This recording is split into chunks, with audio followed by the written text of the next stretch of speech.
I used to have to come home from basketball practice. When I hit Slauson Avenue and came across Slauson, I had to start jogging home, after practice because everybody was shooting in every neighborhood, so it wasn't safe. So that's what it was really like. It was some real challenges in those neighborhoods growing up, and you had to figure out and you had to navigate yourself through those ways around there during that time because they didn't really care who you were, even if you were someone that was probably playing sports at Crenshaw, you lived in that neighborhood. And it was like they could take your life, just like that. And a lot of people didn't even know I grew up under all that, but I'm glad I grew up under all that because it made me tough. It made me appreciate life. What neighborhood you grew up in? On 60th and 7th Avenue, right by Slauson and Crenshaw Boulevard. Yeah. 60. So I was like deep right in the neighborhood where all the young guys started to have this tug of war against, the Bloods, the Crips, make a decision. I mean, I made a decision, I'm gonna stick with sports. And which was cool because, all the guys that was in the gang, they used to be like, you cannot mess with Strawberry. I was about to say they so they did give you that protection. Yeah, it was like, he's Crenshaw High, he's balling, he's playing basketball, baseball. That area you cannot touch. You cannot touch that guy. You can touch other people, but you can't touch them. That's the way they were. They were very, very protective. It's not like that no more. Huh? It's not like that no more. I know it's not like that. Well, because most people are not from those neighborhoods. They don't grow up in those neighborhoods. They might come from a different place, but they never grew up in that atmosphere. And that's what the neighborhoods used to be like. Everybody had everybody back. Everybody knew everybody. Everybody knew everybody. Yeah, and everybody was down with everybody and cool with everybody. No matter what those guys were doing, they were still my family. Right. Because I knew all of them. And they realized that, I wasn't going in that direction that he wanted to play sports. So they would always come to the games and say, he's our hero. He's our neighborhood hero, and which was really cool because when you get that support from your neighborhood, it means a lot. That means the most. Yeah, more than anything. Star forward in Crenshaw High basketball team. 1980. A lot of people don't know about your hoop skills, so go on, give it to us. Yeah, they really don't know about it.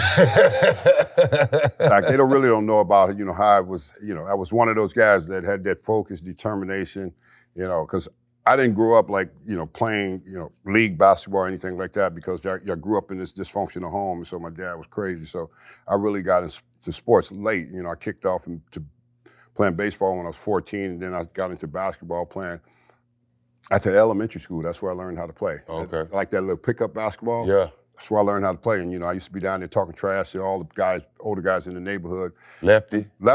Ball and dunking on them. You remember how rims wasn't that high, so you dunk on them at the elementary school. And, and I was talking trash to them. They were like, Ronnie, you better tell your little punk brother to shut up. But it was really cool. And I learned how to play there, man. And then I went to Crenshaw.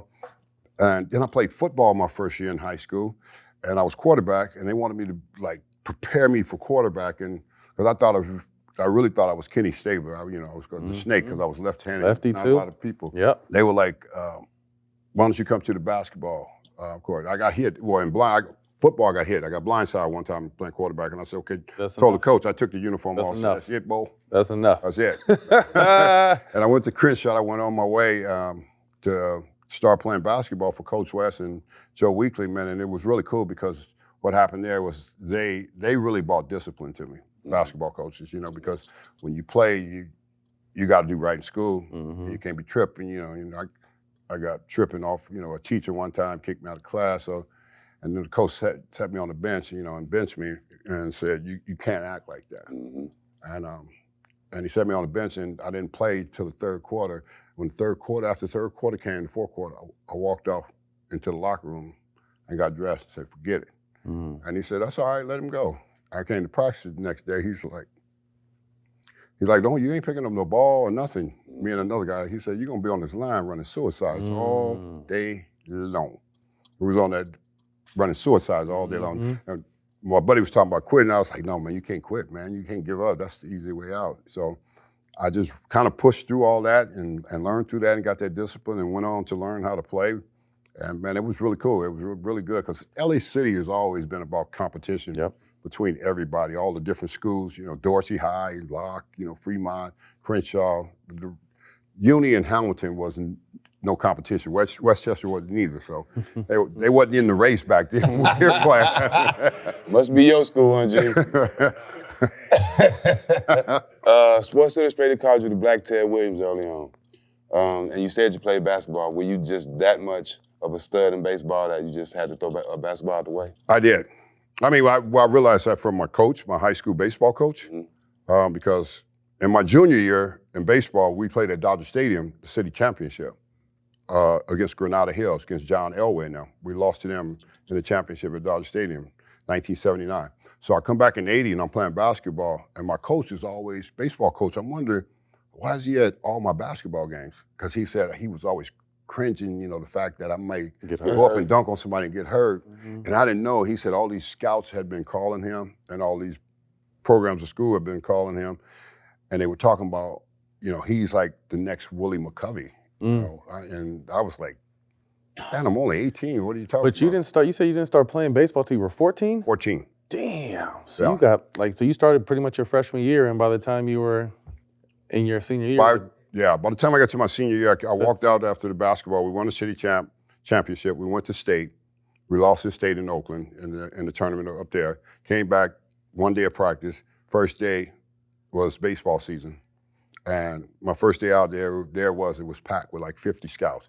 I was like, man, who they here to see? And coach said, they're here to see you. I was like, oh, wow. I punched out 3 times. So I was like, oh, man, they come to see me. I wasn't even ready for baseball. So, and I had to I had to get back into baseball shape after being in basketball that whole year. And I got it going. And by the time the season was over, they were like, you're probably going to be in the first 2-3 picks of the draft. Wow. Yeah. So that was really cool. What's it like being the ¡1 pick at 18? It was just the wrong time. I only got 200,000 then. But now they get 10 million. Big difference. A big difference. No, no, but it was really cool. I mean, for my mother, she was a single parent and she dropped me off at school that morning and she was nervous. And I was like, Mom, don't be nervous. I said, they said I'll get drafted. I don't know where I'm going to go. And it was a big deal to her. And it wasn't like a big deal to me, but I wasn't really concerned about it because I knew that I had put myself in a position to be drafted from that year, my senior year. And when I went to class, they pulled me out of class and said, well, okay, pulled me over and said, you've been drafted. You're the #1 pick in the draft. I said, okay. And they said, the New York Mets draft you. I said, okay, where the heck is New York at? You never been outside of? I mean, I had never been out of LA. We all played here. We played out in Compton, so baseball was always the thing for all of us growing up because, all the great players that came out of California, like myself, Eric Davis, Chris Brown, Chili Davis, Ozzie Smith, Eddie Murray. You can go on and on of how many great players that come out of here to play baseball. And we was just a part of that package. And we were just really happy to be a part of that package. Me and Eric, because me and Eric played together in Little League and summer team. Okay. So he was the leadoff batter and played shortstop. I hit third and played right field. And out in Compton, they used to what call was that team like? God Damn. Well, they used to call us, like we were the Moose. Our team was called the Moose. And we come to the park, they say the Moose is on the loose. They got ED and Straw and got Chris Brown at playing third base. It was just a monster team, man. We were coached by Earl Brown.